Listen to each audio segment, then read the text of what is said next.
দেখো এইখানে দেওয়া আছে y equals to 5 sin kx sin omega t, অর্থাৎ একটা ধ্রুবক দেওয়া আছে, তারপরে একটা kx সাইনের kx আছে, তারপরে সাইনের ওমেগা t আছে।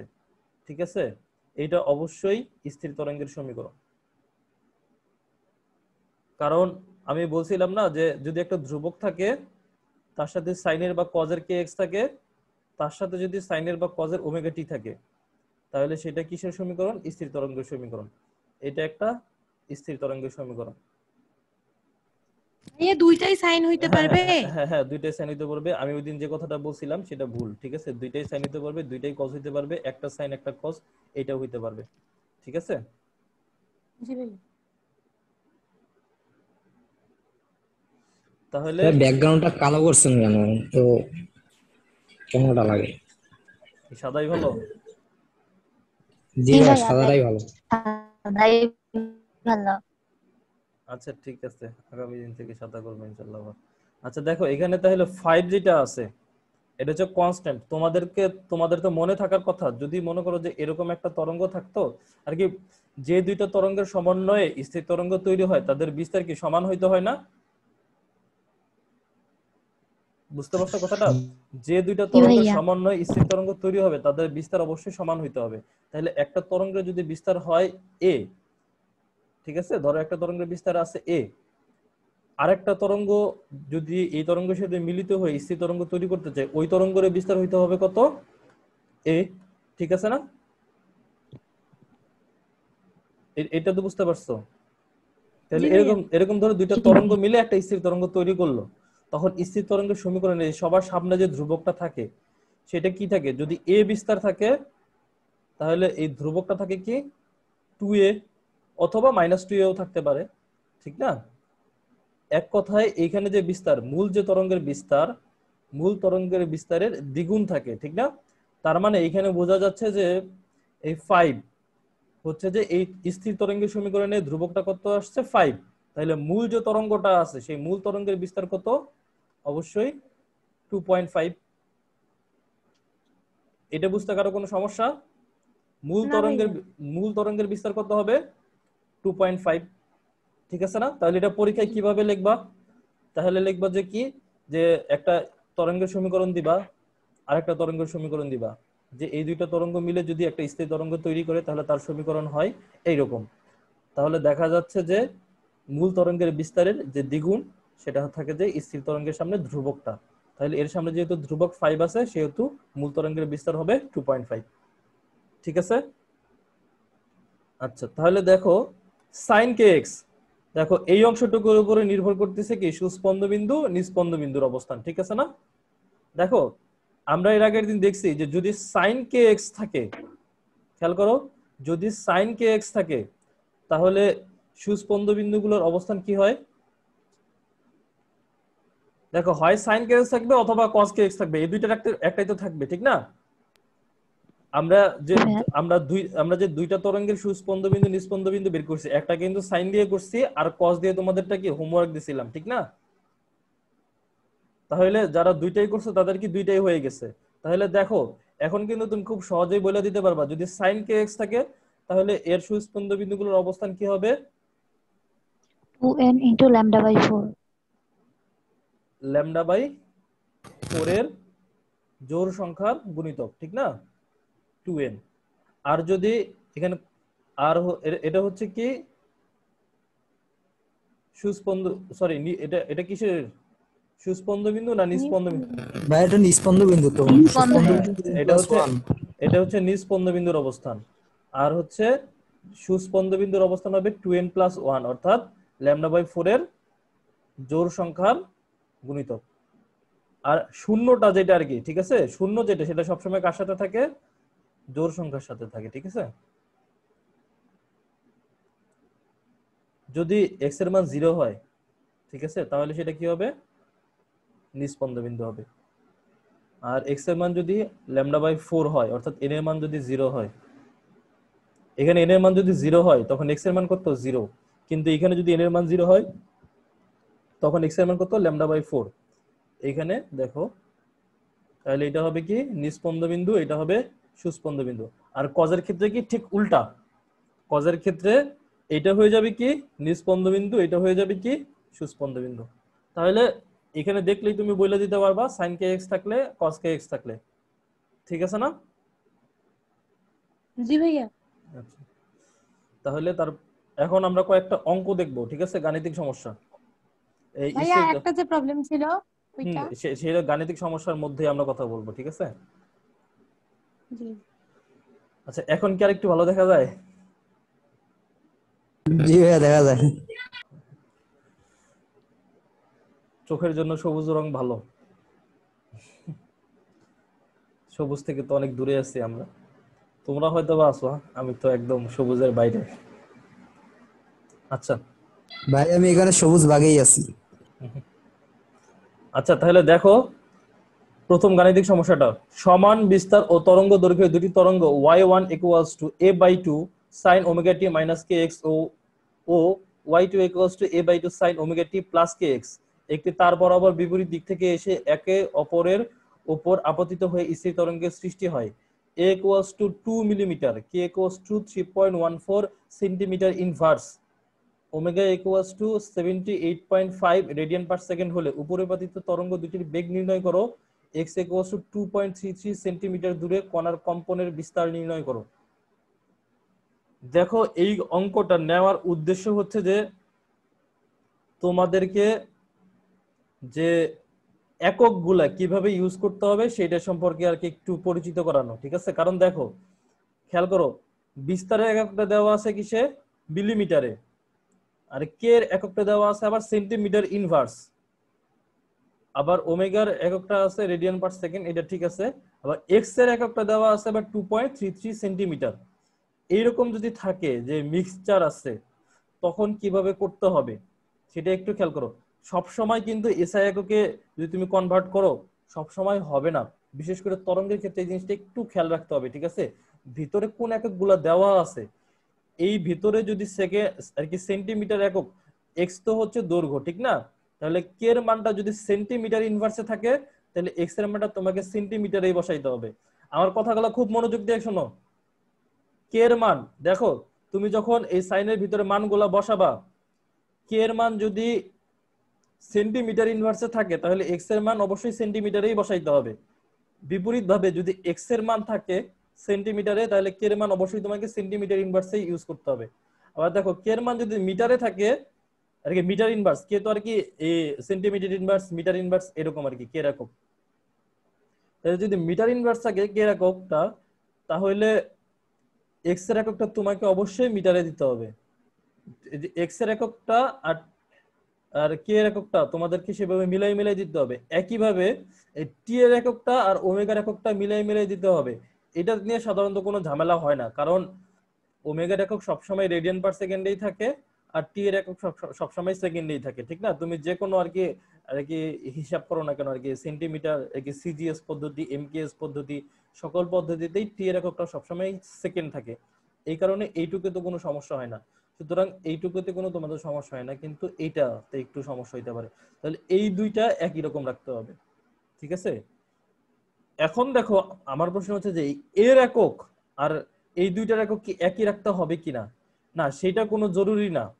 এইখানের এককটা আর এইখানের এককটা একই রাখতে হবে এরকম কোনো জরুরি কিছু না, ঠিক আছে?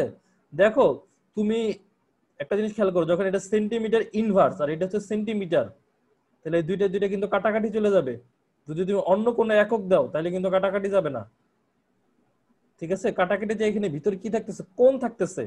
যখন তুমি সাইনের কোন একটা কোণের মান বের করো তাহলে সেটা কি একটা শুধুমাত্র মান থাকে।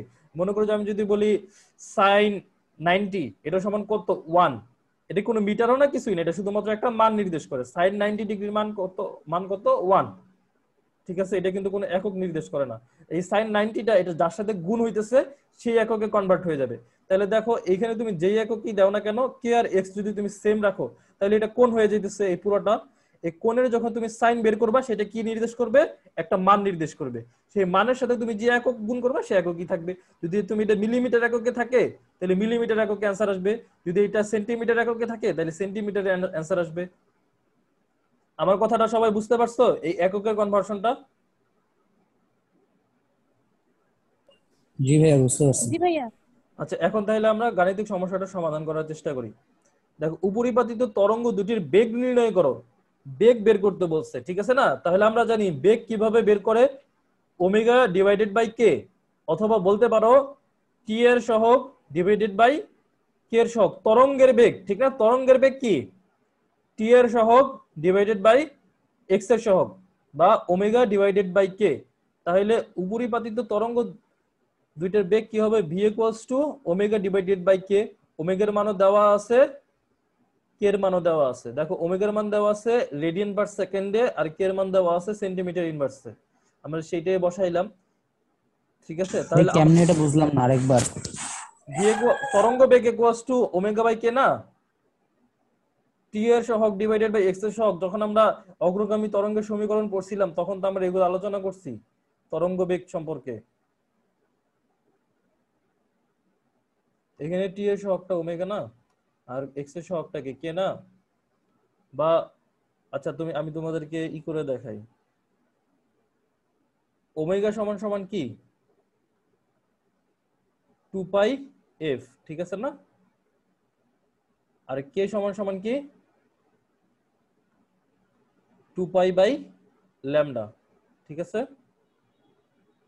তাহলে দেখো, 2 pi F into lambda by 2 পাই। জি ভাই আমি বুঝতে পারছি, এফ ল্যামডা। 2 পাই কাটাকাটি, আর এফ ল্যামডা সমান সমান কি? ভি, ঠিক আছে? জি ভাই ঠিক আছে।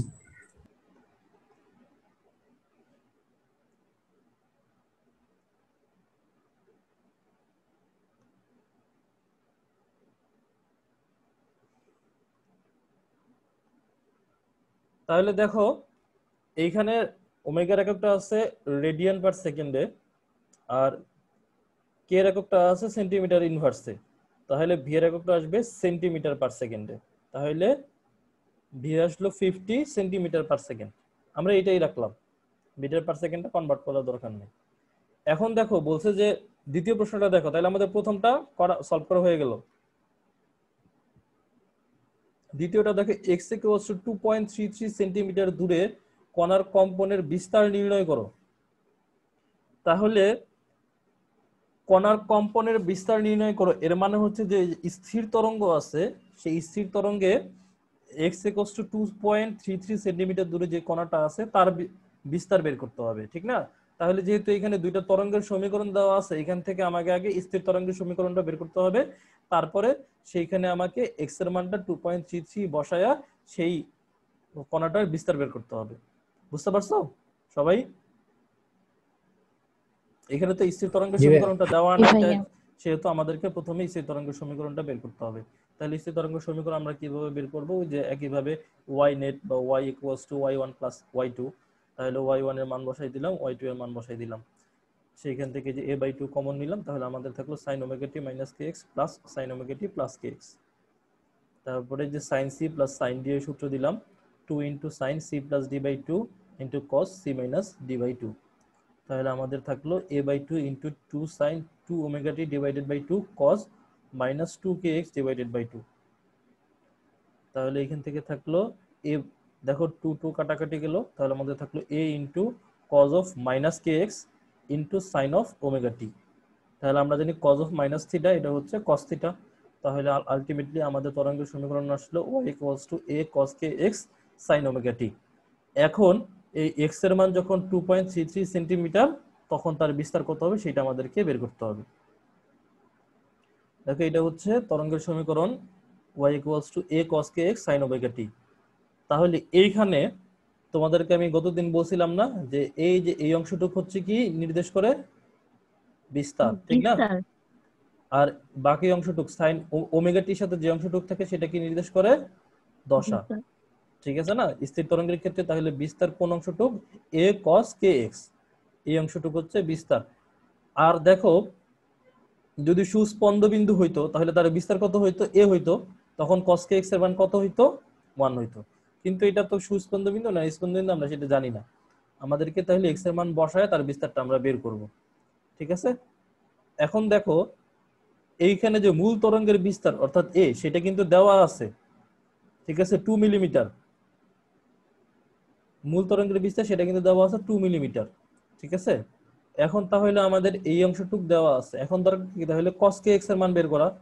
আমি kx এর মানটা আলাদাভাবে বের করছি, ঠিক আছে। kx টা কি নির্দেশ করে? একটা কোণ নির্দেশ করে। cos এর সাথে যা থাকে তা কি? একটা কোণ, ঠিক না? তাহলে আমরা এই জি ভাইয়া। কোণটা কত সেটা আলাদাভাবে বের করার চেষ্টা করছি। তোমরা এইখানে একসাথে করে যেতে পারো, ঠিক আছে, তোমাদের জন্য বুঝতে সুবিধা হয় সেই জন্য আমি আলাদাভাবে একটু বের করার চেষ্টা করছি। দেখো x = 2.33 সেন্টিমিটার, ঠিক আছে। তাহলে আর কে এর মান হচ্ছে কত? 3.14 সেন্টিমিটার ইনভার্স।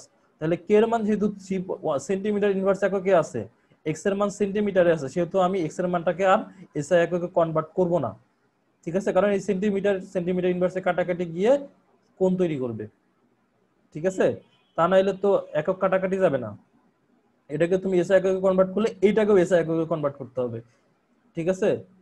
বুঝতে পারছো জিনিসটা? এত ঝামেলা করার দরকার নাই, যেহেতু দুইটা একই আছে, কাটাকাটি চলে যাবে, সুতরাং আমার কনভার্সনের কোনো দরকার নাই। এই ছোট ছোট জিনিসগুলো মাথায় রাখতে হবে, এগুলো কিন্তু অনেক টাইম বাঁচাই দিবে তোমাদের পরীক্ষাতে, ঠিক আছে। তাহলে দেখো kx কি হবে? 3.14 ইন্টু 2.33। আচ্ছা, এটা তো একটা কোণ, ঠিক না? 3.14 ইন্টু 2.33, ঠিক আছে। এই এই কোণটা যে আর কি কোন এককে আসবে কেউ বলতে পারো? কোণের আর কি দুইটা একক আছে না, একটা হচ্ছে ডিগ্রি আর একটা হচ্ছে রেডিয়ান, ঠিক আছে না? 3.14 ইন্টু 2.33, এটার মান কত আসে? কারো কাছে ক্যালকুলেটর নাই?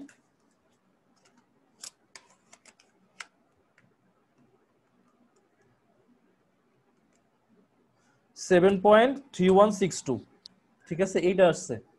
তাহলে কেউ যদি এইখানে cos 7.3162 এটা বসায় দেয়, তাহলে কি অ্যান্সার সঠিক আসবে? তুমি যদি ক্যালকুলেটরে cos 7.3162 মান যেটা আসবে সেটা বের করে এখানে বসায় দাও, সেটা কি তাহলে সেটা কি সঠিক হবে কিনা কেউ বলতে পারবা?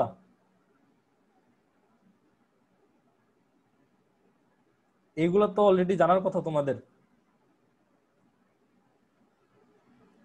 কেউ বলতে পারো না? না ভাইয়া। ভাইয়া ডিগ্রি করে নিতে হবে। দেখো এইখানে যে kx এর মানটা আসবে সেটা হচ্ছে রেডিয়ান এককে, ঠিক আছে। আমার কথাটা খেয়াল করো। তাহলে এখানে যে kx এর মানটা আসবে এই 3.14 ইন্টু 2.33, সেই মানটা কোন এককে আসবে? রেডিয়ান এককে। এখন তোমার ক্যালকুলেটর কিভাবে বুঝবো যে এটা ভাইয়া আপনার রেডিয়ানে কথা শোনা আসলো? যাচ্ছে না। বাকিটা কি আমার কথা শুনতে পাচ্ছ? জি ভাইয়া। আচ্ছা দেখো ভাইয়া কি বললাম যে এটা কিভাবে বুঝবো যে এটা রেডিয়ানে আসলো? রেডিয়ানে আসলো, কারণ এখানে যে যে কে এর মানগুলা, ঠিক আছে, সবসময় কোন এককে আসে? আমরা এসআই একক কি ইউজ করি? রেডিয়ান ইউজ করি। এখানে দেখো যতগুলা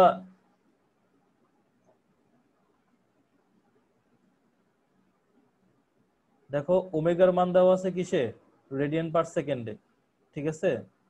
এই যে যে এই মানগুলো আসবে সেগুলো সব কিসে আসবে? রেডিয়ানে আসবে। এখানে যদি কোণ আসে আর কি, তাই বলতেছি। এক কথায় আমরা এই ফিজিক্সের ক্ষেত্রে এই সমীকরণগুলোতে যে কোণ ইউজ করি সবগুলাই থাকে কিসে? রেডিয়ানে থাকে। দেখো না, পাই আকারে থাকে বা কোন একটা সংখ্যার আকারে থাকে, কোনো সময় ডিগ্রি আকারে থাকে না, ঠিক আছে। আর দ্বিতীয় কথা হচ্ছে যে আরেকটা কিভাবে বুঝবা, আরেকটা বোঝার পদ্ধতি হচ্ছে যে যদি কোনো সময় ডিগ্রি দেওয়া না থাকে, ঠিক আছে, যদি ডিগ্রি দেওয়া না থাকে এত ডিগ্রি, তাহলেই বুঝবা সেটা রেডিয়ানে, ঠিক আছে। জি ভাইয়া। আমরা এখানে যে এককগুলা, প্রথম কথা হচ্ছে যে এখানে এইটা কেন রেডিয়ানে আসবে, কারণ এখানে বাকি যে একক যে কোনগুলো আছে সেগুলো রেডিয়ান এককে আছে, এই কারণে এটাও রেডিয়ান এককে আসবে। আর এখানে দেখে কিভাবে বুঝবা? যদি ডিগ্রি চিহ্ন না দেওয়া থাকে তাহলে বুঝবা সেটা কোন এককে আছে? রেডিয়ান এককে আছে। তাহলে রেডিয়ানে।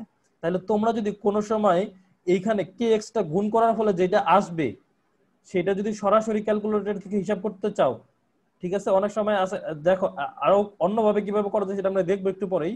যদি তোমরা সরাসরি ক্যালকুলেটর থেকে হিসাব করতে চাও তাহলে ক্যালকুলেটরের মোডকে রেডিয়ান মোডে নিতে হবে প্রথমে। তোমরা মোড অপশন আছে না, ক্যালকুলেটরে দেখবে একটা মোড অপশন আছে, সেই মোডে গেলে দেখবে একটা অপশন আছে ডিগ্রি, রেডিয়ান, গ্রেডিয়েন্ট, ঠিক আছে, কোণের তিনটা একক।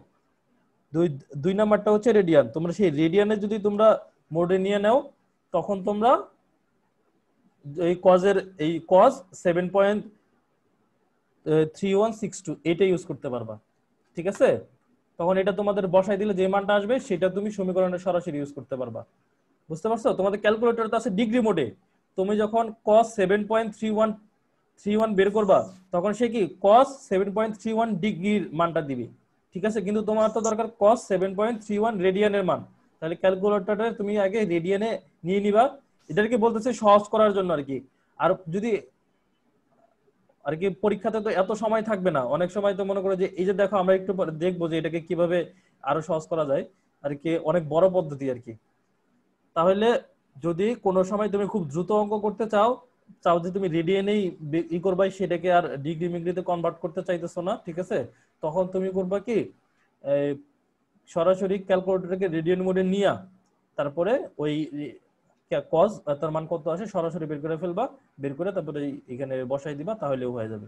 বুঝতে পারছো কথাটা? জি ভাইয়া। দেখো kx এর মানটা কত 7.32, ঠিক আছে, তুমি যদি এই সমীকরণে বসাও cos 7.32, ঠিক আছে, তারপরে তুমি ক্যালকুলেটরে চাপলা cos 7.32, cos 7.32 মান আসলো 0.99, তাহলে তুমি এখানে বসাইলা 0.99 ইন্টু এর মান জাস্ট একটা আছে ধরো এইটা, তাহলে তোমার বিস্তার বেড়ে গেল যদি এর মান দেওয়া থাকে। তাহলে এটা কি হইলো নাকি হয় নাই? এইটা হয় নাই। কারণ কি? কারণ এইখানে যে 7.32টা আছে সেটা আছে কোন এককে? রেডিয়ান এককে। আর তোমার ক্যালকুলেটর মনে করতেছে যে এটা 7.32 ডিগ্রি। বুঝতে পারছো জিনিসটা? দেখো ক্যালকুলেটর সবার হাতে তো ক্যালকুলেটর থাকলে দেখো উপরের দিকে একটা লেখা আছে ডি, এটা মানে বোঝা যাচ্ছে যে তুমি যদি কস বা সাইনের পরে কোনো কিছু দাও সে সেটাকে ডিগ্রি হিসেবে মনে করবে। তুমি যখন cos 7.32 দিছো সে মনে করছে cos 7.32 ডিগ্রিকে আমি কত সেটা দিব, সেটা দিবে তোমাকে ক্যালকুলেটর। কিন্তু তোমার তো দরকার cos 7.32 রেডিয়ান কত। বুঝতে পারছো আমার কথাটা মন? জি ভাইয়া বুঝতে পারছি। এই জন্য তোমাকে করতে হবে কি জানো, ক্যালকুলেটরের মোড আছে না একটা অপশন, দেখো অন বাটনের পাশে একটা অপশন আছে মোড, সেই মোডে যাবা। মোডে গেলে কিছু দূর যাওয়ার পরে দেখবা যে লেখা আছে DEG R A D G R এ।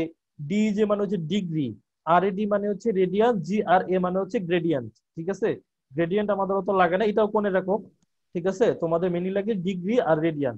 ক্যালকুলেটরটা স্বাভাবিকভাবে থাকে ডিগ্রিতে, তুমি তখন করবা কি ওই রেডিয়ান থাকে, রেডিয়ানে নিয়ে নিবা, রেডিয়ান মোডে নিয়ে নিবা, ওই দুইতে চাপ দিলে রেডিয়ান মোডে চলে যাবে। টু ক্লিক করলেই হয়।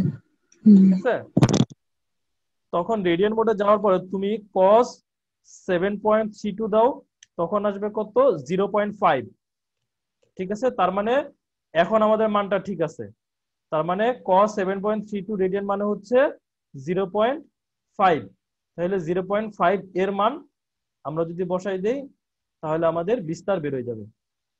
ঠিক আছে, তাহলে আর কি মোদ্দা কথা বা সামারি হচ্ছে যে যদি তুমি এইখানে রেডিয়ানেই রাখো, ডিগ্রিতে কনভার্ট না করো, তাহলে ক্যালকুলেটরে তুমি রেডিয়ান মোডে নিয়ে তারপরে বের করবা।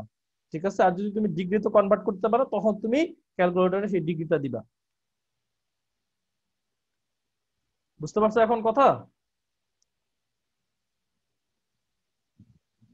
বুঝতে পারছি ভাইয়া। আমরা এই ফিজিক্সের যে অঙ্কগুলো করব সেগুলো কোন এককে থাকবে? রেডিয়ান এককে থাকবে। আর যদি ডিগ্রি থাকে পাশে ডিগ্রি চিহ্ন দেওয়া থাকবে। ঠিক আছে, এখন দেখো তাহলে জি ভাইয়া। আরেক উপায় আমরা পাইতে কনভার্ট করতে পারি। ঠিক আছে, সেটা কিভাবে দেখো, সাবা যেটা বললাম যে দেখো 3.14 এটাকে লেখা যায় হচ্ছে পাই, আর 2.33 এটাকে লেখা যায় 7/3। ঠিক আছে, দেখো 7/3 মান কিন্তু 2.33 আসবে, আর 3.14 এটাকে পায়ের মান, তাহলে 3.14 এর বদলে লিখতে পারো তুমি পাই, আর 2.33 এটার বদলে লিখতে পারো 7/3। তাহলে আমাদের kx এর মান আসলো 7 পাই বাই 3। এখন 7π/3 কে আমি একটু সাজাই লিখবো, ঠিক আছে? যে পাই প্লাস সামথিং, আর কি দেখো কস সূক্ষ্মকোণগুলোর মান তোমরা জানো, ঠিক না? কস সূক্ষ্মকোণ মানে কি, কস 0 এর মান জানো, কস 45 30 এর মান জানো, কস 45, কস 60, কস 90, এর মধ্যে তোমরা আর কি বের করতে চাও। তাহলে আমি এমন একটা সূক্ষ্মকোণ রাখবো, সাথে এটা যোগ করব। সেটা কিভাবে আসতে পারে? 2π + π/3। ঠিক আছে, দেখো এটা যোগ করে দেখো, এটা আসবে। তাহলে 7π/3 কে লিখতে পারি আমরা 2π + π/3। তাহলে π/3 টা এখন সূক্ষ্মকোণে আসছে 60 ডিগ্রি, ঠিক আছে না? π/3 রেডিয়ান মানে কত ডিগ্রি? 60 ডিগ্রি। আচ্ছা, তাহলে এখন আমরা এইটা বসাই দিব। তাহলে দেখো 2 × cos 2π + π/3, cos 2π + θ, cos 2π মানে কি? cos 360 degree, cos 360 degree plus θ। এটা কোন কোয়াড্রেন্টে পড়ছে? ফার্স্ট কোয়াড্রেন্টে। আর ফার্স্ট কোয়াড্রেন্টে, আচ্ছা এটা কি ঠিক আছে? হ্যাঁ ঠিক আছে। ফার্স্ট কোয়াড্রেন্টে cos কি? cos ধনাত্মক। আর যেহেতু 2π আছে বা 360 আছে, অর্থাৎ 90 ডিগ্রির ইন্টু 4, অর্থাৎ জোর গুণিতক আছে 90 ডিগ্রির, সেহেতু cos cosই থাকবে। ত্রিকোণমিতির কথাবার্তা বলতেছে, মাথার উপর দিয়ে যাইতেছে না, বুঝতেছো? বুঝতেছি ভাইয়া। বুঝতেছি ভাইয়া। আচ্ছা, ত্রিকোণমিতিতে এগুলো অলরেডি পড়ে ফেলার কথা তোমাদের, তাই আমি বলতেছি। তাহলে cos 360 ডিগ্রি প্লাস থিটা, ঠিক না? তাহলে 360 ডিগ্রি প্লাস থিটা। এই যে দেখো, এই যে এটাকে কেন সূক্ষ্ম করে নিলাম? কারণ হচ্ছে যে আমি যদি ওই যে চতুর্ভাগের নিয়মে যাইতে চাই, তাহলে কিন্তু এই প্লাসের পরে যেটা থাকবে সেটাকে সূক্ষ্মকোণ রাখতে হবে আমাদের, ঠিক না? এই কারণে কিন্তু একটা কোণ প্লাস একটা সূক্ষ্মকোণ এই আকারে কনভার্ট করছে, পাই বা 2π বা 3π, এটার সাথে একটা সূক্ষ্মকোণ। দেখো আমি যদি পাই দিতাম তাহলে এটা সূক্ষ্মকোণ থাকতো না, পাই প্লাস সামথিং। আবার 3π দিলে আবার 7π/3 যে বড় হয়ে যেত। তাহলে 2π দিলে তাহলে ঠিক আছে আমাদের জন্য। এটা তোমাদের দেখো, এই যে এই প্রসেসটুকু করতে তোমাদের অনেক সময় লেগে যাবে। এই জন্য আমি বলছি যে যদি এই প্রসেস কেউ না করতে চাও বা না করতে পারো, তাহলে করবা গিয়ে এই যে এই মানটা যা ভাইয়া আসবে কে তাই এর দেবা। মান তো 3.14 নাও থাকতে পারে। হ্যাঁ সেটাই আমি বলতেছি, সাধারণত তোমাদের এরকম থাকবে না, তোমাদের পাই দিয়েই থাকবে, ঠিক আছে? এই অঙ্কটা এই জন্য তোমাদের দেওয়া, ঠিক আছে? ভাইয়া তাহলে পাইয়ে থাকলে কি ওটা ডিগ্রি হয়ে যাচ্ছে? পাই থাকলে সেটা রেডিয়ান, কিন্তু সেটাকে তুমি রেডিয়ান ডিগ্রিতে কনভার্ট করতে পারবে না। মনে করো যে এই যে দেখো আমি বলতেছি, দেখো এখানে আসলে আমাদের cos 2π + π/3 মানে কি? cos 360 ডিগ্রি প্লাস 2π মানে কি 360 ডিগ্রি না? এটা তো জানো, পাই পাই জি ভাইয়া। পাই রেডিয়ান মানে 180 ডিগ্রি না? জি তাহলে জি। 2π মানে কি 360 ডিগ্রি। তাহলে 360 ডিগ্রি প্লাস π/3 মানে কত ডিগ্রি? 60 ডিগ্রি, ঠিক আছে না? তাহলে cos 360 ডিগ্রি জি ভাইয়া। প্লাস 60 ডিগ্রি, এটা কি cos 60। তাহলে তুমি π/3 বদলে তুমি মনে করতে পারো যে কি cos 60 ডিগ্রি। এখন তুমি 60 ক্যালকুলেটরে কি ডিগ্রি। কি চাপবা? ক্যালকুলেটরে এখন চাপবা 2 × cos 60, ঠিক আছে না? 2 যদি তোমার জি ক্যালকুলেটরটা এখন ভাইয়া বুঝতে ডিগ্রি পারছি। মোডে থাকে, এখন তোমার ক্যালকুলেটরটা যদি এখন ডিগ্রি মোডে থাকে, তাহলে তুমি চাপবা কি 2 × cos 60। দেখো cos 60 এর মান কত? হাফ, ঠিক আছে না?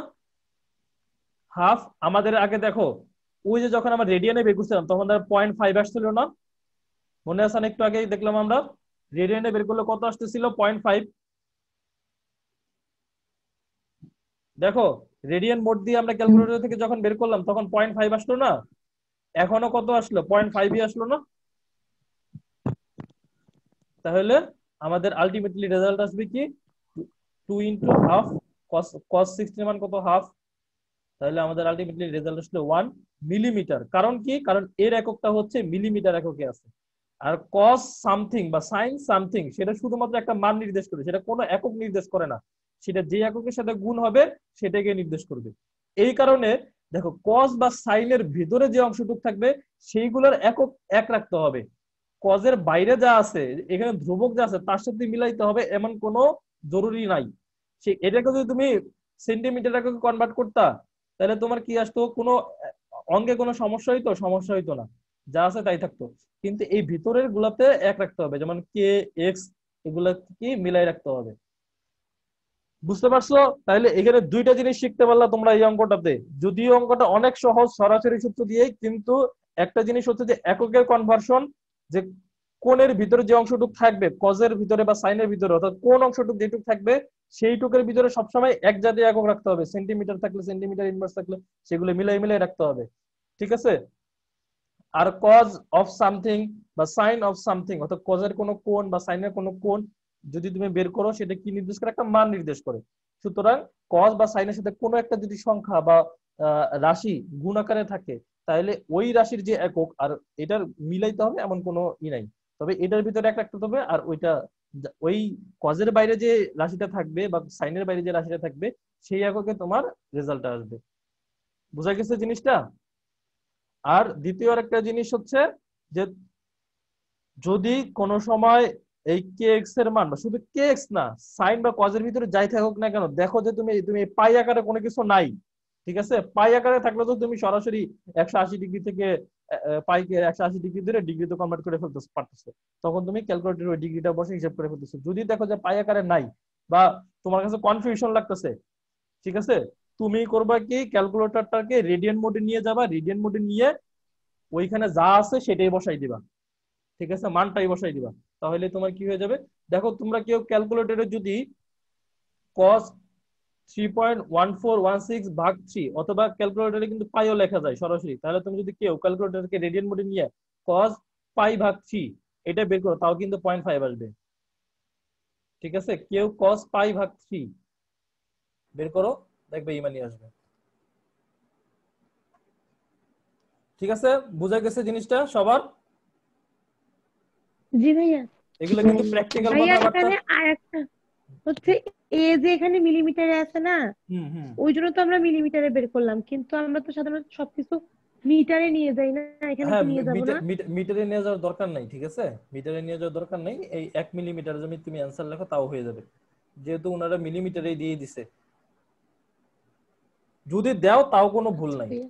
ঠিক আছে, তুমি যদি মিটারে কনভার্ট করে দাও তাও কোনো ভুল নাই, তবে দেওয়ার দরকার কি, যদি চাইতো তাইলে হয়তো বা দিতা বা দরকার হইতো, যেহেতু মিলিমিটার এখানে আছে দিয়ে দিলাম, কোনো সমস্যা নেই, ঠিক আছে? আর জি ভাইয়া।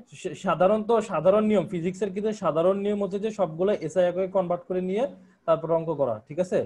এইখানে যদি তুমি অনেকগুলা আছে, সবগুলো রাশিকে যদি তুমি এসআই এককে কনভার্ট করতে চাও তাহলে তোমার অনেক ঝামেলা হয়ে যাবে, একটার সাথে আরেকটা ঝামেলা বেঁধে যাবে। তুমি যদি দেখো যে মিল আছে, দেখো এখানে কে আর এক্স কিন্তু মিলাই মিলাই আছে, সুতরাং আমাকে একটা থেকে আরেকটাতে কনভার্ট করতে যাওয়ার কোনো প্রয়োজন নাই। দেখো তুমি সেন্টিমিটারকে সহজে মিটারে কনভার্ট করতে পারবা, কিন্তু সেন্টিমিটার ইনভার্সকে মিটার ইনভার্সে কনভার্ট করতে যায় কিন্তু তালগোল পাকাই ফেলবা, ঠিক আছে? জি ভাইয়া। আচ্ছা, অঙ্কটা সহজ আছে, অঙ্ক তো সবাই বুঝতে পারছো, ঠিক না? অঙ্ক তো সহজ একদম, কঠিন কিছুই না, কিন্তু যে বাইরের কথাগুলো বললাম এগুলো কিন্তু খুব গুরুত্বপূর্ণ কথা, এগুলো কিন্তু সাধারণত তোমরা কোথাও শুনো না, ঠিক না? এই কথাগুলো সাধারণত কেউ বলে না, কিন্তু এই কথা এগুলো কিন্তু জি। পরীক্ষার সময় অনেক কাজে লাগে, ঠিক আছে? এইগুলোর জন্য কিন্তু পরীক্ষাতে অনেক বড় বড় ভুল হয়ে যায়। তোমাদের এই পরীক্ষা দিলে দেখো আর কি অনেক কিছু আর কি বোঝা যায় যে আর কি স্টুডেন্টরা কি ভুল করে না ভুল করে, ঠিক আছে? এই জন্য আর কি এই জিনিসগুলো আলোচনা করা। আচ্ছা, তাহলে এর পরের অঙ্ক যাই আমরা। একটি স্থির তরঙ্গের সমীকরণ y = 8 sin pi x by 6 cos 64 pi t, এখানে x ও y সেন্টিমিটারে ও t সেকেন্ডে দেওয়া হয়েছে। যে দুটি তরঙ্গের মিলিত ক্রিয়ায় এটি তৈরি হয়েছে তাদের বিস্তার কম্পাঙ্ক ও বেগ নির্ণয় করো, পরপর দুটি নিস্পন্দ বিন্দুর মধ্যবর্তী দূরত্ব নির্ণয় করো। আচ্ছা দেখো, তাহলে প্রথম কথা বলছে যে এই যে তরঙ্গের সমীকরণটা আছে এটা কি তরঙ্গ? স্থির তরঙ্গ। এই স্থির তরঙ্গের আগে যে ধ্রুবকটা থাকে তার অর্ধেক কি মূল তরঙ্গের বিস্তার, ঠিক আছে না? তাহলে বিস্তার কত হবে? 4 4। কি হবে এটা? 4 সেন্টিমিটার হবে, কারণ এই যে এক্স ওয়াই কোন এককে আছে? সেন্টিমিটারে। সেন্টিমিটারে আছে, তাহলে এটা হবে সেন্টিমিটার। তাহলে বিস্তার আমাদের বেরোয় গেল। আমি তো সরাসরি লিখছি, তোমরা কিন্তু তোমরা পরীক্ষার খাতায় কিভাবে লিখবা? তোমরা পরীক্ষার খাতায় এরকম লিখবা যে দুইটা তরঙ্গ যদি এরকম এরকম থাকে, তাদের সম্মিলিত ক্রিয়ায় যদি একটা স্থির তরঙ্গ তৈরি হয়, স্থির তরঙ্গ সমীকরণটা এরকম হয়। তাহলে এটি যেহেতু একটি স্থির তরঙ্গের সমীকরণ, অতএব এটি যে এই দুটি তরঙ্গের সমন্বয়ে তৈরি হয়েছে তাদের প্রত্যেকের বিস্তার হবে এই যে 8/2, অর্থাৎ 4 সেন্টিমিটার। ঠিক আছে, কেন তুমি 4 সেন্টিমিটার লিখলা, কেন a = 8/2 সেটা আগে লিখতে হবে। ঠিক আছে। এখন দেখো কম্পাঙ্ক বের করতে বলছে, ঠিক না? কম্পাঙ্ক বের করতে বলছে, বেগ বের করতে বলছে, ঠিক আছে। কম্পাঙ্ক বের করতে হইলে এখানে কিন্তু ওমেগা দেওয়া আছে, এই এক্স এর সাথে যা থাকবে সেটা কি ওমেগা না, হ্যাঁ কে না, এক্স এর সাথে যে অংশটুক থাকে সেটা কি কে, আর টি এর সাথে যে অংশটুক থাকে সেটা কি ওমেগা। ওমেগা। তাহলে 64 পাই এটা কি ওমেগা, ওমেগা। আর পাই বাই 6 এটা কি কি? কে। আর কে, কে সমান সমান আরেকটা জিনিস আছে কি, কে সমান সমান কি 2 পাই বাই ল্যামডা, ল্যামডা। ঠিক আছে। তাহলে এটার জন্য মনে থাকে 2 পাই বাই ল্যামডা বা কে সমান সমান এক্স এর সহগ, তার মানে পাই বাই 6, আর ওমেগা সমান সমান 64 পাই। এখন দেখো আমাদের চাইছে কম্পাঙ্ক, তাহলে আমরা যদি কৌণিক কম্পাঙ্ক বের করি বা ওমেগা বের করি, সেখান থেকে আমরা কম্পাঙ্ক বের করতে পারবো, কারণ আমরা জানি omega equals to 2 pi F, ঠিক আছে না? দেখো আমি কিন্তু এই যে সিরিয়াল বাই সিরিয়াল যাইতে হবে, চাইছে কি কম্পাঙ্ক, এখানে দেওয়া আছে কি কৌণিক কম্পাঙ্ক দেওয়া আছে, তাইলে আমি কম্পাঙ্ক বের করতে পারি কৌণিক কম্পাঙ্ক থেকে, তাহলে আমাকে এটা এটা থেকে বের করতে হবে, এভাবে ভাবতে হবে। তাহলে omega equals to 2 pi F, আর 2 পাই এফ ইকুয়ালস টু তাহলে 64 পাই, তাহলে F equals to 64 pi divided by 2 pi equals to 32 hertz, ঠিক আছে। তাহলে এফ এর একক আসলো, এফ এর মান আসলো 32 হার্টজ। তাহলে আমাদের কম্পাঙ্ক বেড়ে গেল। এখন আমাদের বেগ বের করতে হবে, ঠিক না? দেখো তরঙ্গ বেগ বলছে, ঠিক না? মূল তরঙ্গ বেগ, ঠিক না? মূল তরঙ্গ বেগ সেটা সমান সমান কি, একটু আগেই দেখলাম না, এর আগের অঙ্কে আমরা দেখছি কিন্তু বেগ কিভাবে বের করে, ওমেগা ডিভাইডেড বাই কে, ঠিক আছে না? তাহলে V equals to omega by K. তাহলে ওমেগার মান কত আছে 64 পাই, 64 পাই বসালাম, আর কে এর মান বসালাম পাই বাই 6, পাই বাই 6 বসালাম, ঠিক আছে। আচ্ছা হার্জ মানে কি, তোমরা হার্জ মানে তো জানোই, ঠিক না? সাইকেল পার সেকেন্ড বা সেকেন্ড ইনভার্স। হার্জ মানে হচ্ছে যে সাইকেল পার সেকেন্ড বা সেকেন্ড ইনভার্স। তাহলে দেখো এটাকে আমরা বের করলাম, তাহলে ভি এর মান আসলো 384।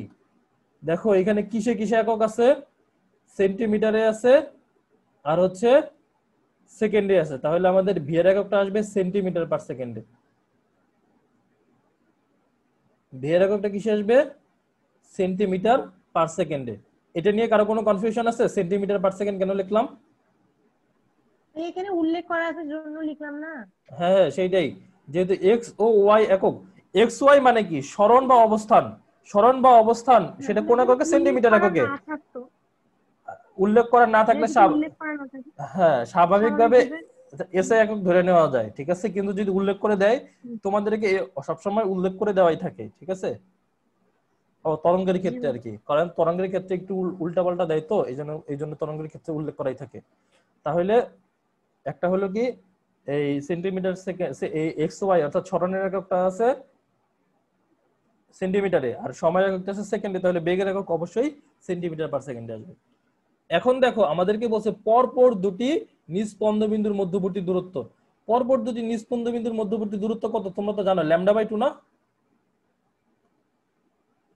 মনে আছে তো, পরপর দুটি নিস্পন্দ বিন্দুর মধ্যবর্তী দূরত্ব হচ্ছে λ/2, পরপর দুটি সুস্পন্দ বিন্দুর মধ্যবর্তী দূরত্ব হচ্ছে জি λ/2, আর একটি নিস্পন্দ বিন্দু একটি সুস্পন্দ বিন্দুর মধ্যবর্তী দূরত্ব হচ্ছে λ/4। λ/4। তাহলে পরপর দুটি নিস্পন্দ বিন্দুর মধ্যবর্তী দূরত্ব কত সেটা চাইছে, সেটা আমরা জানি λ/2। এখন তাহলে আমাদের উদ্দেশ্য হলো ল্যামডা তাহলে বের করা। ল্যামডা কোথা থেকে আমরা পাবো, এই যে কে থেকে, কে মানে তো 2 পাই বাই ল্যামডা, 2 পাই তো ধ্রুবকই, অর্থাৎ ল্যামডা থেকে এখান থেকে আমি ল্যামডা পেয়ে যাবো, ঠিক না? তাহলে আমরা লিখতে পারি k equals to 2 pi by lambda, এটা সমান সমান কি পাই বাই 6। তাহলে 2 pi by lambda equals to pi by 6, lambda equals to 2 pi into 6 by pi, lambda by 2 equals to 6। তাহলে এটাই হচ্ছে যে কি পরপর দুটি নিস্পন্দ বিন্দুর মধ্যবর্তী দূরত্ব, ঠিক আছে। এটা 6, আচ্ছা আমি এককটা লিখি না, 6 এটা কি হবে বলো তো সবাই, 6 সেন্টিমিটার, ঠিক না? এটা বুঝতে পারছো সবাই? আচ্ছা পরের অঙ্ক যাই। জি ভাই। দেখো 100 ভাই আজকে থাক। হুম আজকে আর পড়বা না, অঙ্কগুলো শেষ করি আজকে, তা নাহলে তো পরীক্ষা দিতে পারবা না। আচ্ছা একটু দ্রুত বলতেছি, তাড়াতাড়ি যাই। প্রথমটা তো অনেক বেশি সময় নষ্ট হয়ে গেছে। 10 মিটার দীর্ঘ একটি টান টান তারে একটি স্থির তরঙ্গ সৃষ্টি হলো এবং তারটি 5টি অংশে বিভক্ত হয়ে কম্পিত হতে থাকলো। তরঙ্গ বেগ 20 মিটার পার সেকেন্ড হলে কম্পাঙ্ক কত? ঠিক আছে, দেখো এখানেও একটা স্থির তরঙ্গের সমীকরণ, স্থির তরঙ্গের ছবি দেখানো হয়েছে, দেখো আর কি অ্যানিমেশন। এই লাল যেটা সেটা হচ্ছে কি স্থির তরঙ্গ, ঠিক আছে, লাল যেটা সেটা কি স্থির তরঙ্গ, আর সবুজটা আর নীলটা এই দুইটা হচ্ছে দুইটা অগ্রগামী তরঙ্গ, দুইটা পরস্পর বিপরীত দিক থেকে আসতেছে। নীলটা দেখো এই দিকে যাচ্ছে আর সবুজটা যাচ্ছে কোন দিকে, এই দিকে, আর নীলটা যাচ্ছে কোন দিকে, এই দিকে। তাহলে দুইটা মিলে একটা স্থির তরঙ্গ তৈরি করলো, সেটা হচ্ছে কি এই যে লাল অংশ। আচ্ছা দেখো এই মিতু, তোমার প্রশ্নের উত্তরটা দেখো, ওইখানে পরপর দুইটা লাইন ছিল ঠিক না, একটা হচ্ছে যে তরঙ্গ শীর্ষ তরঙ্গ দিক বরাবর প্রসারিত হয়, আর হচ্ছে তরঙ্গ পাদ আনুভূমিক বরাবর সংকুচিত হয়, ঠিক না? সংকুচিত হয়। হুম জি ভাইয়া। দেখো এই যে এখানে যে তরঙ্গ শীর্ষটা আছে, ঠিক আছে, তরঙ্গ শীর্ষটাকে এই তরঙ্গের দিক বরাবর আগে কোন পর্যন্ত ছিল, এই পর্যন্ত ছিল না, এটাকে প্রসারিত হয়ে গেছে না? তো এই কথাটা বুঝতে পারছো, তরঙ্গ শীর্ষটা এই বরাবর প্রসারিত হয়ে গেছে, ঠিক আছে। আর হচ্ছে যে এই যে আনুভূমিক দিক বরাবর, এই দিক বরাবর তরঙ্গ পাতটা বা তরঙ্গ পৃষ্ঠটা এই বরাবর দেখো তরঙ্গ পৃষ্ঠ একদম সংকুচিত হয়ে যায়। দেখো এখন কি সবগুলো একদম সংকুচিত হয়ে গেছে না? এই যে একটা যখন একদম ফ্ল্যাট লাইন হয় আর কি, সবগুলো যখন সাম্যাবস্থানে থাকে ঠিক না, তখন জি, আনুভূমিক বরাবর সবগুলো একদম সংকুচিত হয়ে যায়, সংকুচিত হয়ে যায়। সেটাই বোঝানো হয়েছে আর কি, ঠিক আছে। জি এই জন্যই তোমাকে বলছিলাম যে এটা আর কি ছবি দেখাইলে জিনিসটা ভালো বুঝতে পারবো আর কি। হুম জি এখন ভাইয়া, বুঝতে বুঝছি। বুঝতে পারছো? আচ্ছা এখন জি আমরা যে প্রশ্নে আসি, দেখো দেখো একটা টান টান ভাইয়া তার এখানে 5টি অংশে বিভক্ত হ্যাঁ হওয়া হ্যাঁ, বলতে কি বুঝাইছে? সেই জন্য এই ছবিটা দেখাইতেছি, খেয়াল করো ভালোভাবে। দেখো মনে করো যে এইখান থেকে এই পর্যন্ত একটা তার আছে, ঠিক আছে, এই তারটা হচ্ছে 10 মিটার, ঠিক আছে। তাহলে এই 10 মিটার হলে দেখো স্থির তরঙ্গ মানে কি একবার উপরে যাবে একবার নিচে নামবে। দেখো এই যে এই অংশটা কি উপরে যাইতেছে নিচে নামতেছে, ঠিক না, এই অংশটা উপরে যাইতেছে নিচে নামতেছে, ঠিক না? বুঝতে পারছো জিনিসটা? এই যে এইটুক, এই যে এইটু জি ভাইয়া বুঝতে পারছি। সাদা সাদা একটা দিতেছে, অন্য কোনো কালার নেই, দাঁড়া সবুজ। এই যে এই অংশটুকু কি একবার উপরে যাচ্ছে একবার নিচে নামতেছে না? তাহলে এটা মানে কি একটা অংশ, এটা মানে কি আরেকটা অংশ, ঠিক না, এই অংশটা আবার কি আরেকটা অংশ, এটা কি আরেকটা অংশ, এরকম ভাবে 5টা অংশে বিভক্ত হয়েছে। তোমরা যদি এই ছবিটা খেয়াল করো, এই ছবিটাতে কয়টা অংশে বিভক্ত হয়েছে তোমরা একটু কি গুনে বলো তো, 1টা 2টা 3টা 4টা 5টা 6টা 7টা 8টা 9টা 10টা মনে হইতেছে আমার কাছে, ঠিক আছে। আচ্ছা 1টা 2টা 3টা 4টা 5টা 6টা 7টা 8টা 9টা জি ভাইয়া, 10টা 10টা। 10টা, ঠিক আছে। তা 10টাই ভাইয়া। হ্যাঁ তাহলে 5টা অংশে বিভক্ত হয়েছে মানে কি এই যে 3 4 5, এই যে এইরকম তোমরা এই এই এই অংশটুকু আর কি মনে করো, ঠিক আছে, যে এই যে এই ভেতরের টুক বা এই বাইরের টুক যেটুক মনে করো, ঠিক আছে, এরকম ভাবে বিভক্ত হয়েছে। আচ্ছা এখানে খেয়াল করো যে এই যে একটা অংশ এটা কতটুক তরঙ্গ দৈর্ঘ্য নির্দেশ করে, λ/2 না, এই অংশটুক এইখান থেকে এই পর্যন্ত তো কি ল্যামডা, ঠিক না, এই যে এইভাবে গিয়ে এইভাবে যায় এইভাবে আসলে কি একটা ল্যামডা, ঠিক না, তাহলে এইখান থেকে এই পর্যন্ত হচ্ছে ল্যামডা, আর একটা অংশ হচ্ছে তাহলে কি λ/2 না, জি ভাইয়া। তাহলে জি 5টা ভাইয়া। অংশে বিভক্ত হইছে, 5টা অংশে বিভক্ত হইছে, কত কত দীর্ঘ, 10 মিটার দীর্ঘ। তাহলে প্রত্যেক অংশে কতটুকু আছে, প্রত্যেক অংশ কতটুকু আছে তাহলে 2 মিটার। 2। 2 metre, 2 metre. তাহলে 2 মিটার সমান সমান বলা যায় না λ/2, জি ভাইয়া। ঠিক আছে না? তাহলে আমার এটা বুঝতে পারছো, কথাটা সবাই বুঝতে পারছে? তাহলে এটা বুঝতে পারছো সবাই? তাহলে স্থির তরঙ্গ সৃষ্টি হওয়ার ফলে 5টা অংশে বিভক্ত হয়েছে, মানে কি তার মানে কি 5টা এরকম সংকোচন প্রসারণ হইতেছে আর কি, 5টা এরকম অংশে ভাগ হয়ে গেছে। তাহলে এই প্রত্যেকটা অংশ কি আবার λ/2, ঠিক আছে? তাহলে λ/2 সমান সমান কত মিটার? 2 মিটার। তাহলে ল্যামডা সমান সমান কত মিটার হবে? 4 মিটার।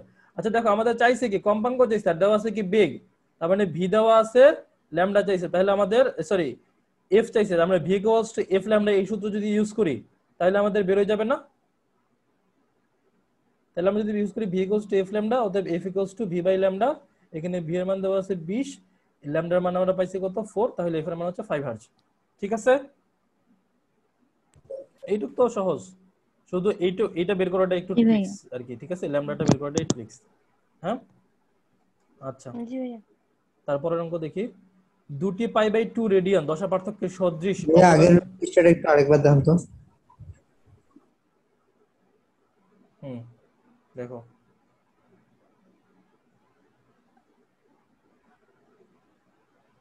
হয়েছে ভাইয়া? আচ্ছা দেখো এটা একটা আর কি মজার অঙ্ক। এটা সরাসরি স্থির তরঙ্গের অঙ্ক না, এটা আসলে কি তরঙ্গের উপরিপাতন নীতির উপর ভিত্তি করে এই অঙ্কটা। 2 π/2 রেডিয়ান দশা পার্থক্যের সদৃশ অগ্রগামী তরঙ্গ একই দিকে ধাবিত হচ্ছে। যদি তরঙ্গ দুটির প্রত্যেকের বিস্তার এ হয়, লব্ধি তরঙ্গটির বিস্তার কত হবে? আচ্ছা দেখো 2 নম্বরে তোমাদের যে অঙ্কটা করাইলাম, সেই অঙ্কটা বুয়েটে 2বার আসছে গত 5-6 বছরের মধ্যে। 5 বছর না, সরি 2013-14 মনে একবার আসছে, 16-17 একবার আসছে। আচ্ছা দেখো এটা দেখো এটাও কিন্তু বুয়েটে একবার আসছিল। ইন্টারেস্টিং অঙ্ক, সহজ, একদম সহজ। এইরকম একটা অঙ্কের জন্য 10 মার্ক থাকে, কিছুই করা লাগবে না, জাস্ট তোমরা শুধু যোগ করে দেওয়া হয়ে যাবে। দেখো π/2 রেডিয়ান দশা পার্থক্যের সদৃশ অগ্রগামী তরঙ্গ একই দিকে ধাবিত হচ্ছে। ঠিক আছে, সদৃশ মানে কি তরঙ্গ দুটো সবকিছু এক, বিস্তার এক, কম্পাঙ্ক এক, তরঙ্গ দৈর্ঘ্য এক, শুধুমাত্র পার্থক্যটা কি তাদের দুইজনের মধ্যে দশা পার্থক্য হচ্ছে π/2 রেডিয়ান। এই তরঙ্গ দুইটা যদি দেখো যদি তরঙ্গ দুটির প্রত্যেকের বিস্তার এ হয়, তবে লব্ধি তরঙ্গের বিস্তার কত হবে সেটা বের করতে বলছে। ঠিক আছে, লব্ধি তরঙ্গের বিস্তার বের করতে হবে। আমরা তাহলে চেষ্টা করি। তাহলে আমরা একটা তরঙ্গের সমীকরণ ধরে নিলাম a sin omega t minus kx plus π/2। তাহলে আরেকটা তরঙ্গের সমীকরণ হবে কি a sin omega t minus kx। এই দুইটার দশা পার্থক্য কত? π/2। ঠিক আছে না? আর তরঙ্গ দুইটা কি সদৃশ না? বিস্তার তো এক আছে, কম্পাঙ্ক এক আছে, তরঙ্গ দৈর্ঘ্য সমান আছে। ঠিক আছে না? এই জন্য তুমি প্রথমে একটা ধরে নিবা যে ধরি একটি তরঙ্গের সমীকরণ এইটা, অতএব অপর তরঙ্গটির সমীকরণ কি এইটা। তাহলে লব্ধি তরঙ্গ কি হবে? এই দুইটার যোগফল। তাহলে এই দুইটা আমরা যোগ করে দিলাম, y net equals to a sin omega t minus kx plus π/2 plus a sin omega t minus kx। বুঝতে সমস্যা হচ্ছে কারো? না ভাইয়া হইতেছে না। আচ্ছা না ভাইয়া বুঝতেছি। তাহলে একইভাবে ওই যে a কমন নিয়ে নিবা, a কমন নিয়ে নিলে কি থাকলো sin omega t minus kx plus π/2 plus sin omega t minus kx। তাহলে আবার কি sin c plus sin d, এই সূত্র দিতে হবে। আর sin c plus sin d তোমরা জানো, sin c plus d/2 into cos c minus d/2। ঠিক আছে, তাহলে দিলা। এখান থেকে আমাদের কি থাকলো 2a sin 2 omega t minus 2kx plus π/2। আর এখান থেকে দেখো omega T minus K X plus π/2 minus omega T plus K x. এই ওমেগা টি আর মাইনাস ওমেগা টি কাটাকাটি গেল, minus K X plus K x কাটাকাটি গেল, তাহলে এখানে থাকলো π/2। আর π/2 ডিভাইডেড বাই 2 মানে কি π/4, তাহলে এখান থেকে থাকলো cos π/4। তাহলে আলটিমেটলি আমাদের থাকলো 2a ইনটু sin 2 দ্বারা ভাগ করে দাও, omega T minus K x এখানে হবে π/4 ইন্টু cos π/4। cos π/4 মানে হচ্ছে কি cos 45 ডিগ্রি, ঠিক না? cos 45 ডিগ্রির মান কত? 1/√2। ঠিক আছে না? 1/√2। তাহলে আমরা cos 45 ডিগ্রির মান বসাই দিলাম 1/√2।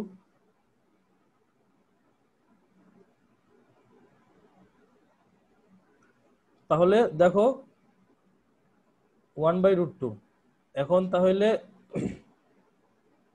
এই 2 কে যদি তুমি √2 দ্বারা ভাগ করো তাহলে আসবে কি √2 আসবে না? 2 কে যদি তুমি √2 দ্বারা ভাগ করো তাহলে কি আসবে? √2। √2, কারণ 2 সমান সমান কি √2 হোল স্কয়ার।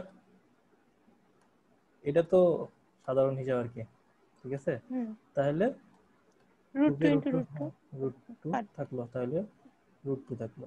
তাহলে আমাদের y নেট আসলো √2 into a sin omega T minus kx plus 5/2। এটা একটা অগ্রগামী তরঙ্গ হইছে না? এটা কি স্থির তরঙ্গ? বলো তো সবাই, এটা কি স্থির তরঙ্গ হইছে না অগ্রগামী তরঙ্গ হইছে? অগ্রগামী তরঙ্গ। অগ্রগামী তরঙ্গ। তাহলে এই তরঙ্গটার বিস্তার কি হবে? √2a। তাহলে এই সাইনের আগে যে অংশটুকু আছে সেটা কি তার বিস্তার। তাহলে আগে তার যে মূল তরঙ্গ ছিল তার বিস্তার কত ছিল? a, ঠিক না? মূল তরঙ্গের বিস্তার যদি a হয় তবে লব্ধি তরঙ্গের বিস্তার হবে কত? √2a, ঠিক আছে? দেখো তারা এইখানে দেখো কেন স্থির তরঙ্গ হয় না, তারা একই দিকে ধাবিত হচ্ছে, ঠিক আছে না? একই দিকে যদি ধাবিত হয় তাহলে কি স্থির তরঙ্গ হবে? হবে না তো।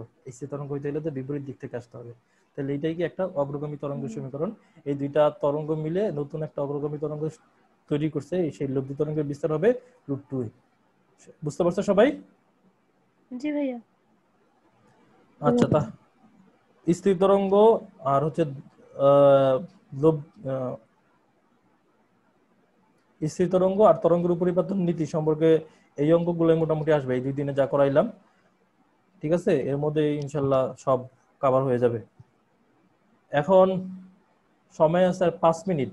তরঙ্গের তীব্রতা কি তোমরা পড়বা আজকে? ভাই আজকে আর না। আচ্ছা থাক তাহলে। তাহলে তীব্রতা সহজ আছে, তোমরা দেখে নিও। আর বৃহস্পতিবারে তাহলে পরীক্ষা, শুক্রবারে পরীক্ষা, ঠিক আছে? তরঙ্গের এখন পর্যন্ত যা কিছু পড়ানো হয়েছে সবকিছুর উপরে তীব্রতাও কিন্তু থাকবে সেখানে। ভাইয়া তীব্রতা না একদিন পড়াইলেন। হ্যাঁ হ্যাঁ, তীব্রতা পড়াইছি, আমি বলছি তীব্রতার অঙ্ক আর কি। ও আচ্ছা। আচ্ছা আমি তাহলে খুব দ্রুত একটু দেখাই যাই তোমাদের, হ্যাঁ? 2টা অঙ্ক, 2টা না 3টা অঙ্ক আছে। আচ্ছা দেখো, বায়ুতে হবে, বায়ুতে একটি শব্দ তরঙ্গের উচ্চের কম্পাঙ্ক দেওয়া আছে, ঠিক না? দেখো কম্পাঙ্ক বা ভাই এফ দেওয়া আছে। এটা ইয়া করি। হ্যাঁ ভাইয়া বলো। আপনি এগুলো করেন, স্ক্রিনশট দিয়ে রাখি, যদি কোনো সমস্যা হয় আপনাকে গ্রুপে জানাবো। আচ্ছা এটা আমি 1 মিনিটে শুধু বইলা যাই, ঠিক আছে? তোমরা শুধু দেখো, কঠিন কিছুই না, আমি 1 মিনিটে বলে শেষ করে দিই, ঠিক আছে? 5 মিনিটে শেষ হয়ে যাবে। ভাই একটু বলেন, হ্যাঁ বুঝাই সেটাই। দিলে সুবিধা হবে। দেখো কম্পাঙ্ক হচ্ছে 412 হার্জ, আর বিস্তার, তরঙ্গের বিস্তার দেওয়া আছে 0.25 সেন্টিমিটার। বায়ুর ঘনত্ব আছে 1.29 কেজি পার মিটার কিউব। দেখো ঘনত্ব আছে মিটার কিউবে, আবার বিস্তার দেওয়া আছে সেন্টিমিটারে। তাহলে আমি এটাকে কিছু কনভার্ট করে নিব, মিটারে কনভার্ট করে নিব। তাহলে উচ্চের তীব্রতা কত হবে? এখন দেখো তাহলে এফ আছে 412 হার্জ, এ আছে, সেটাকে আমি মিটারে কনভার্ট করে নিলাম 0.0025 মিটার। আর রো তো দেওয়াই আছে 1.23 লিখছি আমি, এটা হবে 1.29, ঠিক আছে? আর ভি দেওয়া আছে, বায়ুতে শব্দের বেগ দেওয়া আছে 330 মিটার পার সেকেন্ড। এখন আমাদের বের করতে বলছে তীব্রতা কত। দেখো তীব্রতা সূত্র, সরাসরি সূত্র, এটা আর কিছুই না, 2 pi square a square f square rho v. এই সূত্রে যদি এই মানগুলো তুমি বসাই দাও, এর মান তুমি জানো, এফ এর মান, কম্পকের মান জানো, রোর মান জানো, ভি এর মান জানো, তাহলে কি তোমার উচ্চের তীব্রতা বেড়ে যাবে। শুধু মান বসানো আর কি, জাস্ট, আর কিছুই না, ঠিক আছে? জি ভাইয়া।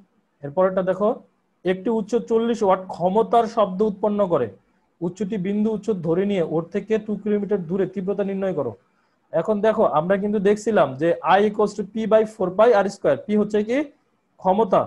যদি একটা বিন্দু উচ্চ থাকে, সেই বিন্দু থেকে উচ্চ থেকে একটা আর দূরত্বে যদি তীব্রতা বের করতে হয়, এটা তো 4πr² কেন দিলাম? কারণ এটা তো চারদিকে ছড়া যাচ্ছে শব্দটা, ঠিক না? শব্দ 3D তে ছড়ায়, 3D তে ছড়াইলে তাহলে এটা কি তৈরি করে? গোলক তৈরি করে, ঠিক না? গোলক আকারে ছড়ায়। এই জন্য আর দূরত্বে সে যে ক্ষেত্রফলটা হবে সেটা কি হবে? একটা গোলকীয় ক্ষেত্র হবে। এই জন্য আমরা 4πr² দ্বারা ভাগ করব। যারা যারা এই জিনিসটা না বুঝতেছো তারা তরঙ্গের তীব্রতা সেই লেকচারটা দেখে নিও, ঠিক আছে? দেখো I = P/4πr², এখানে আরটা কি হবে? এই যে দূরত্বটা কোন এককে আছে? কিলোমিটারে আছে। আমাদেরকে তাহলে কিসে কনভার্ট করতে হবে? মিটারে কনভার্ট করতে হবে। মিটারে কনভার্ট করে তোমরা মিটারে। জাস্ট মান বসাই দিলেই I এর মান বের হয়ে যাবে। তাহলে I এর মান আসলো কত? 7.96 × 10⁻⁷ ওয়াট পার মিটার স্কয়ার। শেষ, ঠিক আছে? কোনো সমস্যা এই দুইটাতে?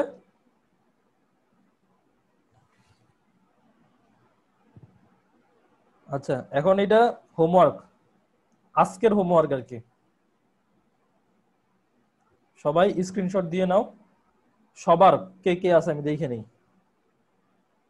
সুমাইয়া, মৃত্যু, দাঁড়ান ভাইয়া, লিভ নিয়ে নেই, লিভ নেবে কেন? দেখবেন যে কে কে আছি।